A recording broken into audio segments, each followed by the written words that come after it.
material. O evento está apresentado para a gente aí, né? Vamos lá. Boa tarde, gente.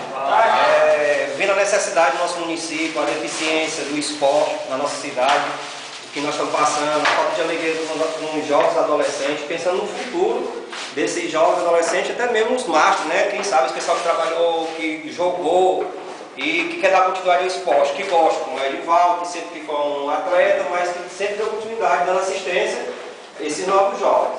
E pela deficiência, então, eu coloco à disposição, desde já estou ajudando já algumas comunidades e através da amizade com o Magno, o Marquinho e outros amigos da Gentirana, me coloquei à disposição de vocês de dar assistência ao esporte daquela comunidade. De início ao esporte, mas com certeza virá também assistência à saúde e outras ações, né?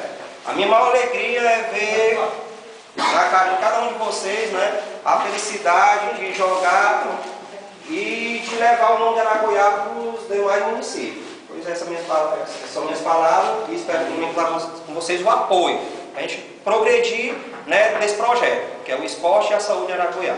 Muito obrigado.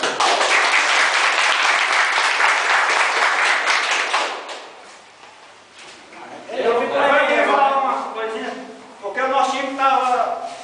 A nossa equipe estava um pouco parada por causa que não tinha ajuda, né, jovem? As ajudas que tinha aqui eram do Luiz, do Edivaldo, do Tony. A gente vinha fazendo a fraqueza da força. Já tem ele aí para ajudar a Lúcia. Vamos ver se a gente consegue botar esse time para frente, né? Essa equipe para frente, que você é o cabeça principal, você é o Edivaldo. A gente precisa ter os ajudantes. Gostaria que você falasse alguma coisa para essa equipe aí, para ver se a gente vai progredir ou não.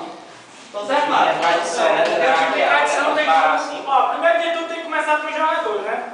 Eu acho que em primeiro lugar os jogadores é essencial. Quer dizer, quem quer jogar, está jogando tudo bem, né? Agora tem aqueles que inventam de querer jogar num time e depois sai para outro time, quer dizer, não, vamos manter o time, quer dizer, estamos tendo o apoio dele, entendeu?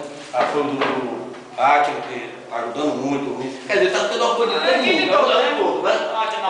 Quer dizer, quem faz futebol é isso aí, Ó, a gente não é só esperar só por uma pessoa, não, é show. Correu atrás aí, pediu os patrocínios do sítio, tá? A casa tá de lá, chegou esse material. Aí, se não der, depende dos jogadores também ter consciência, um leva, um devolve e tal.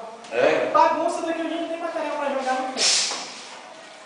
E a gente também E a gente tem uma equipezinha bem completa e já sabe. Aí nós vamos mandar o camisa, fulano, ciclano, tá bem mais fácil de saber. Vamos lá, vamos lá.